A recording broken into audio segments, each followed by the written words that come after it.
മലയാളി വാർത്തയുടെ എല്ലാ പ്രിയപ്പെട്ട പ്രേക്ഷകർക്കും ഹൃദയം നിറഞ്ഞ ശുഭദിനം. എന്തായാലും എല്ലാവർക്കും ഗുഡ് മോർണിംഗ് നേരെയാണ്. അപ്പൊ എന്തായാലും ഇന്നത്തെ ലൈവിലേക്ക് നിങ്ങൾ എല്ലാവരെയും ഒത്തിരി സ്നേഹത്തോടെ തന്നെ സ്വാഗതം ചെയ്യുന്നു. ഇന്ന് നമ്മള് രാവിലെ വന്നിരിക്കുകയാണ്. ഇന്നലെ രാവിലെ വന്നില്ല, പക്ഷെ ഉച്ചക്ക് വന്നു കഴിഞ്ഞപ്പോൾ കുറേ അധികം കമന്റ്സ് ഉണ്ട്.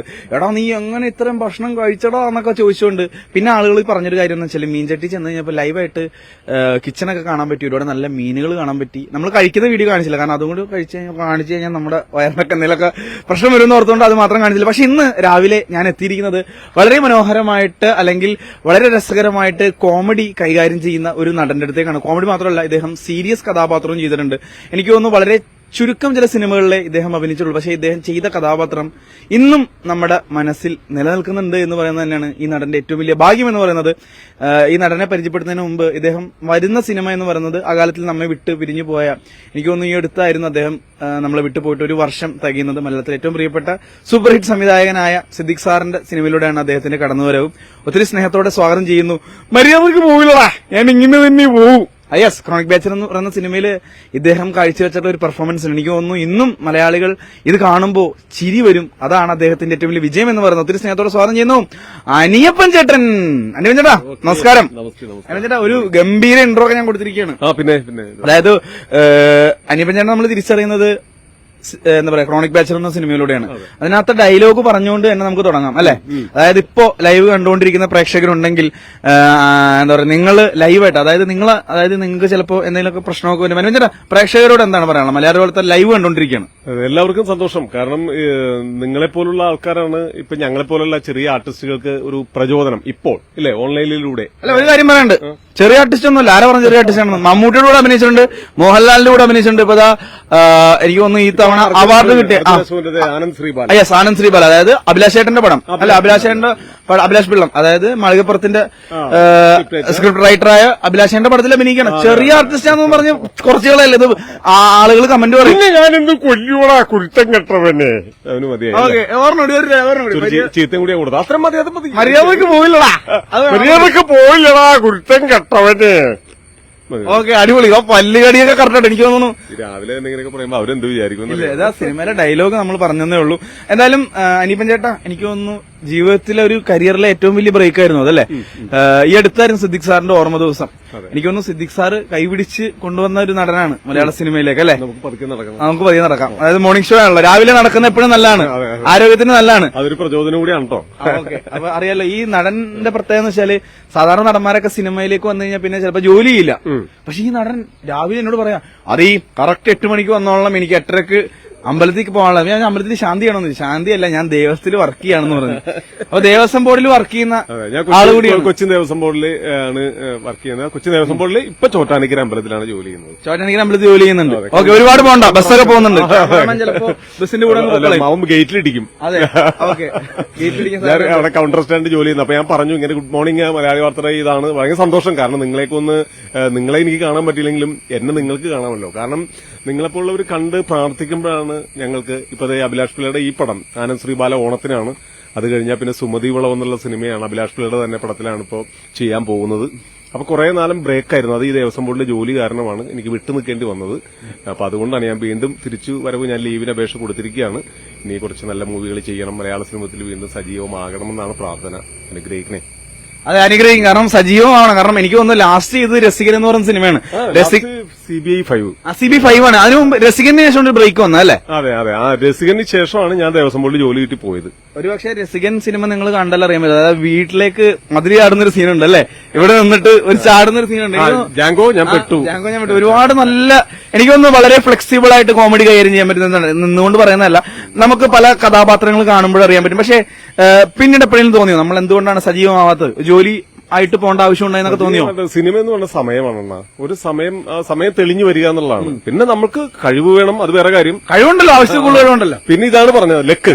അതിൽ നിന്ന് അനുഭവിക്കാനുള്ള ഒരു യോഗം ഉണ്ടാവുക എന്നുള്ളത് വലിയ കാര്യമാണ്. അത് ഏത് നടനെ സംബന്ധിച്ചിട്ടും വലിയ കാര്യം തന്നെയാണ്. അതായത് കുന്തിദേവി പറഞ്ഞാൽ നീ വീരന്മാരെയും ശൂരന്മാരെയും അല്ല പ്രസവിക്കേണ്ടത്, ഭാഗ്യമുള്ള മക്കളെയാണ് പ്രസവിക്കേണ്ടത് അല്ലെ. ഭാഗ്യമാണ് നമുക്ക് വേണ്ടത്. ഭാഗ്യം എന്ന 2 അക്ഷരം എപ്പോഴും കലാകാരന്റെ കൂടെ ഉണ്ടാവണം. അപ്പൊ മോർണിംഗ് ഷോയില് എന്താ പറയാ, ഞാൻ പറഞ്ഞ പോലെ അനിയപ്പൻ ചേട്ടന്റെ ഏറ്റവും വളരെ മനോഹരമായത് കള്ളൂടിനാണെങ്കിൽ ചാക്യാരാണ്. എനിക്ക് തോന്നുന്നു RLV കോളേജിൽ പഠിക്കുന്ന സമയത്താണ് ചാക്യാർ ഭയങ്കരമായിട്ട് ഇൻസ്പയർ ആയത് അല്ലെ.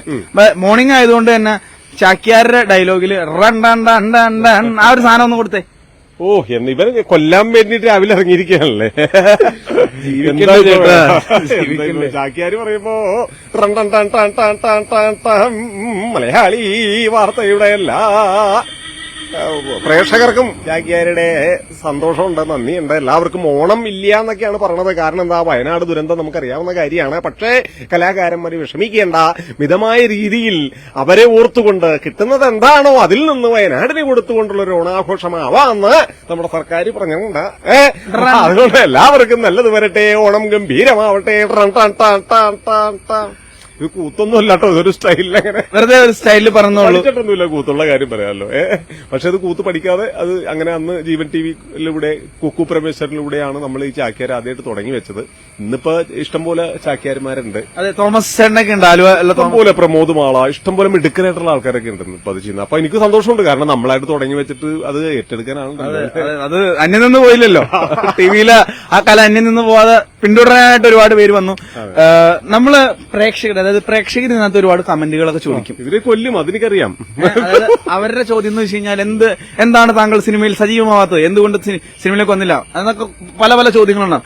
ജീവിതത്തിൽ ഇതുപോലുള്ള ഒത്തിരി ചോദ്യങ്ങൾ വന്നിട്ടുണ്ടാവില്ലേ? അന്ന് ഇതുപോലെ പകച്ചു നിന്നോ? ചോദ്യത്തിൽ ഇപ്പൊ ഇങ്ങനെ നിൽക്കുന്ന പോലെ പകച്ചു നിന്നുണ്ടോ? അങ്ങനെ പകയൊന്നുമില്ലല്ലോ. ഇതിനെന്താ കാരണം എന്ന് വെച്ചാൽ പകച്ചു നിൽക്കേണ്ട അവസ്ഥ വന്നിട്ടില്ല. കാരണം ദേവസ്വം ബോർഡിലെ ഒരു ജോലി എന്നെ സംബന്ധിച്ചിട്ട് കോവിഡ് കാലത്തൊക്കെ നമുക്ക് ഗുണം ചെയ്തിട്ടുണ്ട്. പക്ഷേ എന്റെ തീരുമാനങ്ങൾ മണ്ടത്തരമായി എന്ന് പലരും എന്നോട് പറയാറുണ്ട്. സിനിമയിൽ നിന്നിരുന്നെങ്കിൽ നീ വലിയ ആളൊന്നും ആയില്ലായിരുന്നെങ്കിലും ചെറിയ കുഞ്ഞു വേഷങ്ങളൊക്കെ കിട്ടി നിനക്ക് സിനിമയിൽ സജീവമാകാമായിരുന്നില്ലേ എന്ന് ചോദിച്ച ഒരുപാട് പേരുണ്ട്. അവിടെ ഞാൻ വിഷമിച്ചിട്ടുണ്ട്, പകച്ചിട്ടുണ്ട് എന്റെ തീരുമാനം. പക്ഷെ പലരും പറയും ഗവൺമെന്റ് ജോലിയാണ്. പക്ഷെ ദേവസ്വം ബോർഡ് ജോലി മോശമെന്നല്ല പറയണത്. പക്ഷെ നമ്മളെപ്പോലത്തെ ഒരു കലാകാരനെ സംബന്ധിച്ചിട്ട് അടങ്ങിയിരിക്കാന്ന് പറഞ്ഞാൽ നടക്കണ കാര്യമൊന്നുമല്ല.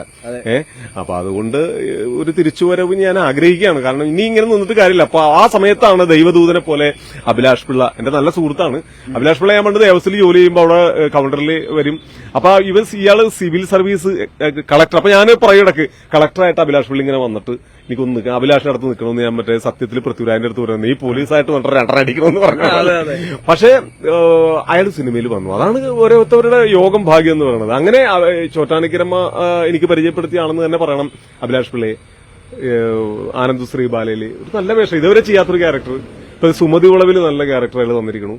ഇനി വരാൻ പോകുന്ന സിനിമകളിലൊക്കെ അവൻ പറയാ ഇങ്ങനെ തോളത്ത് പിടിച്ചിട്ട് ചേട്ടൻ ഉണ്ടാവും ചേട്ടാ എന്ന് പറയുമ്പോ പിന്നെ ഞാൻ സിനിമയിലേക്ക് വന്നില്ലെങ്കിൽ ഒരു നടനെ കിട്ടാവുന്ന ഏറ്റവും വലിയ ഭാഗ്യമാണ്. അതായത് എനിക്ക് തോന്നുന്നു അഭിലാഷേന്റെ സിനിമകൾ ഇപ്പൊ ഇറങ്ങിയ ആദ്യത്തെ സിനിമ വലിയൊരു വിജയമായിരുന്നു. ഉണ്ണിമുതൻ വെച്ച് ഉണ്ണിമുതന്റെ കരിയറിൽ തന്നെ ഏറ്റവും വലിയ ബ്രേക്ക് കിട്ടിയൊരു സിനിമ എന്ന് തന്നെ പറയാം. ഒരുപാട് നല്ല ജയഗണേഷ് പോലുള്ള നല്ല ചിത്രങ്ങളുണ്ടെങ്കിലും എനിക്ക് തോന്നുന്നു അനിയപ്പൻ ചേട്ടന്റെ മലയാള സിനിമയിലേക്ക് ഇനി സജീവമാകാൻ പോകുന്നു. ഒരു പക്ഷേ ഒരു നടന്റെ കരിയറിൽ ഏറ്റവും വലിയ ബ്രേക്ക് കിട്ടാൻ പോകുന്ന ഒരുപാട് നല്ല സിനിമകളായിരിക്കും. എനിക്ക് തോന്നുന്നു അതിനുശേഷം വിളിച്ചു കഴിഞ്ഞ ഇന്റർവ്യൂ ഒക്കെ തന്നെ കേട്ടോ. പല ആർട്ടിസ്റ്റുകളും സിനിമ പിന്നീട് ആർട്ടിസ്റ്റ് ആവും. പക്ഷെ എന്നാലും അനിയപ്പൻ ചേട്ടൻ തരും കേട്ടോ. നമ്മള് വിളിച്ചപ്പോ തന്നെ വിളിച്ചപ്പോ തന്നെ ഫോൺ എടുത്തു. അപ്പൊ ഞാൻ വിചാരിച്ചു ചില ആർട്ടിസ്റ്റുകൾ വിളിച്ചാൽ ഫോൺ എടുക്കാൻ വീട്ടിൽ നിന്ന് ഒരു കട്ടൻ ചായ കിട്ടും. ആണോ? വാ, ഫോൺ വിളിച്ചു കഴിഞ്ഞാൽ ഓക്കെ ഓക്കെ ഈ ഫോൺ വിളിച്ച് ഒറ്റയടിക്ക് തന്നെ എടുത്തു. ഇതിന് പിന്നിലൊരു കഥയില്ലേ? അങ്ങനെ ഒന്നുമില്ല. എന്നെ വിളിച്ചു പറഞ്ഞു ഇങ്ങനെ മലയാളി വാർത്തയിൽ നിന്നാണെന്ന് പറഞ്ഞു. അപ്പൊ എനിക്ക് സന്തോഷമായി. കാരണം ഓൺലൈൻ ഇന്ന് കാലഘട്ടം മാറിയിരിക്കുകയാണ്. ഇന്ന് ഓൺലൈനിലാണ്. എന്തൊക്കെ പറഞ്ഞാലും സിനിമ തിയേറ്ററിൽ പോയിട്ട് സിനിമ കാണണോ എന്ന് ചോദിക്കേണ്ട ഒരവസ്ഥ. കാരണം ഓൺലൈനിൽ ഈ സംഭവം കണ്ടുകൊണ്ടാണ് ആൾക്കാർ സിനിമ സെലക്ട് ചെയ്യണത്. പണ്ട് സംവിധായകരെ നടന്മാരെയൊക്കെ നോക്കും. ഇപ്പൊ അങ്ങനെയല്ല. പയ്യന്മാര് പടം റിലീസായിട്ട് അവര് നിന്ന് പറയും ഊട്ടക്കോണന്റെ പടം വെച്ചാൽ പൊളിച്ചറിന്റെ പടം എന്ന് പറഞ്ഞിട്ട് തിയേറ്ററിൽ കയറുന്ന ഒരു അവസ്ഥയിലേക്കാണ് എത്തിയത്. നമുക്കറിയാം ചില എന്താ പറയുക ബ്ലോഗേഴ്സ് ഒക്കെ ഉണ്ട്. എന്തൊരു പടമാണ് കാണിച്ചു വെച്ചിരിക്കുന്ന ആ സംവിധായകൻ, ആ നടനെയൊക്കെ കണ്ടു. അതില് കുറെ നല്ലതുകൊണ്ട് ചീത്ത കേട്ടോ. കാരണം ഇവര് ഇത് എന്റെ കയ്യിൽ തന്നെ എന്താ ചേട്ടൻ പണ്ട് ആങ്കർ അല്ലായിരുന്നു. മൈക്ക് അറിയാതെ വന്നായിരിക്കും ചിലപ്പോ മൈക്ക് കണ്ട പറയാം. സന്തോഷമുള്ള കാര്യം. ഇതൊക്കെ കുറെ കാലത്തിന് ശേഷം ഇങ്ങനെ കിട്ടുന്നതല്ലേ. അത് ഞാൻ ദോഷമെന്ന് പറയാൻ കാരണം എന്ന് വെച്ചാലേ ഇവര് ഈ സിനിമ എന്ന് പറഞ്ഞാൽ അറിയാലോ, കുറെ ഷൂട്ട് ചെയ്ത് ഒരുപാട് ടെക്നീഷ്യന്മാർ ഇതിന്റെ പിന്നിൽ കഷ്ടപ്പെട്ടു 30 ദിവസം 40 ദിവസം കൊണ്ട് സിനിമ എടുത്ത് കഴിഞ്ഞ് വന്ന് സിനിമ തിയേറ്ററിൽ വരുമ്പോൾ ഒരു കുഞ്ഞിന് ജന്മം കൊടുക്കുന്ന പോലെയാ. സിനിമ തിയേറ്ററിൽ വരുമ്പോഴാണ് തിയേറ്ററിന്റെ മുമ്പിൽ നിന്നിട്ട് പോകാൻ പറയണത് ഇതെന്ത് പടം ജാതിക്കും പടാട്ടോ ഒരെണ്ണം കയറട്ടോ എന്ന് പറയുമ്പോൾ ഉള്ള ഒരു സംഭവം ഉണ്ടല്ലോ. ഞാൻ എല്ലാവരും കുറ്റപ്പെടുത്തിയല്ലോ പറയണേ. ഇത് മോശമുണ്ട് നല്ലത് എല്ലാത്തിനും അങ്ങനെയാണല്ലോ അല്ലെ? തീർച്ചയായും നമ്മളൊരു സിനിമ എന്ന് പറയുന്നത് എല്ലാവരുടെയും കഷ്ടപ്പാടാണ്.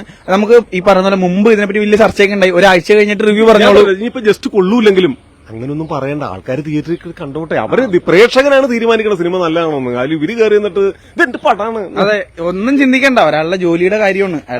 അതെ, എല്ലാവർക്കും വേണ്ടത് ജോലിയാണല്ലേ, ഒരാളുടെ ജോലിയുടെ കാര്യമാണ്. ദൈവത്തോർത്ത് ഒരാളുടെ ജോലിയൊക്കെ വളരെ നന്നായിട്ട് തന്നെ പോട്ടെ. അപ്പൊ എന്തായാലും നമ്മൾ കുറെ സംസാരിച്ചു. സമയം 8:25.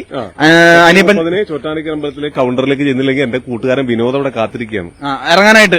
അതായത് ഡ്യൂട്ടി സമയത്ത് അടുത്താൾ ഇറങ്ങാൻ പോവാണ്. അപ്പൊ നേരെ ചോറ്റാനിക്കൽ അമ്പലത്തിലേക്ക് പോകാൻ പോവാണ്. അപ്പൊ എന്തായാലും ഇനിയും ഒരുപാട് നല്ല സിനിമകളുടെ ഭാഗമാവാൻ കഴിയട്ടെ. ക്യാമറമാൻ എന്തെങ്കിലും കമന്റ് വന്നിട്ടുണ്ടോ? ആനന്ദ് ശ്രീബാല കാണണം. നമ്മുടെ വിനയ സാറിന്റെ മകൻ സംവിധാനം ചെയ്ത പടമാണ്. അത് മാത്രമല്ല ആൻഡ്രോ ജോസഫ് ഫിലിം കമ്പനിയാണ് തിരക്കഥ തീർത്ത അഭിലാഷ് പിള്ള. ഒരു ക്രൈം ത്രില്ലർ ഫാമിലി എന്റർടൈനർ ആയിട്ടുള്ള ഒരു മൂവിയാണ് ആനന്ദ് ശ്രീബാല. അർജുന അശോകം പെട്ടച്ചിരിക്കുകയാണ് മോനെ അതിലെ. അപ്പൊ കാണണം. ജാതി പടപ്പാടാണ് അല്ലെ? ജാതി പടം. അപ്പൊ തീർച്ചയായിട്ടും എല്ലാവരും കാണണം. ഞാൻ ഇന്ന് രാവിലെ മോർണിംഗ് ഷോയിൽ എന്തുകൊണ്ടാണ് ഈ കലാകാരനെ പരിചയപ്പെടുത്താൻ ആഗ്രഹിക്കുന്നത് വെച്ച് കഴിഞ്ഞാൽ വളരെ കഴിവുണ്ടായിട്ട്, അതായത് ഇദ്ദേഹം ചെയ്ത സിനിമകളിലെല്ലാം ഇദ്ദേഹത്തിന്റെ, അതായത് ഏത് കഥാപാത്രമാണോ അദ്ദേഹം തിരഞ്ഞെടുത്തിട്ടുള്ളത്, സീരിയസ് ആണെങ്കിൽ സീരിയസ്, അതെല്ലാം വളരെ വൃത്തിയായിട്ട് വളരെ മികച്ച രീതിയിൽ ആളുകളിലേക്ക് എത്തിച്ചിട്ടുണ്ട്. അപ്പൊ തീർച്ചയായിട്ടും ഇനി വരാൻ പോകുന്നത് അനിയപ്പന്റെ നാളുകളാവട്ടെ എന്ന് സ്നേഹത്തോടെ ഞാൻ ഈ മോർണിംഗ് ഷോയിലൂടെ പറയാണ്. എന്റെ നാക്ക് പൊന്നാവട്ടെ എന്ന് പറയാം. നാക്ക് പൊന്നാവട്ടെ മാറ്റി പിടിക്കാം. നിന്റെ നാക്ക് പൊൻ കിണ്ടിയാവട്ടെ. പൊൻ കിണ്ടിയാവട്ടെ എന്ന് പറഞ്ഞിട്ടുണ്ട്. വാക്ക് കിണ്ടി തന്നെയാണ്. അപ്പൊ എന്തായാലും ഒരുപാട് നല്ല കഥാപാത്രങ്ങൾ ഇനിയും ചെയ്യാൻ പറ്റണം. മലയാള വാർത്തയിൽ ഇന്നത്തെ ലൈവ് അവസാനിക്കുകയാണ്. അനിയപ്പൻ ചേട്ടൻ ചോറ്റാനിക്കൽ അമ്പലത്തിൽ പോകാനുള്ളതാണ്. അപ്പോ ബൈ. എല്ലാവരെയും ചോറ്റാനിക്കൽ അനുഗ്രഹിക്കട്ടെ.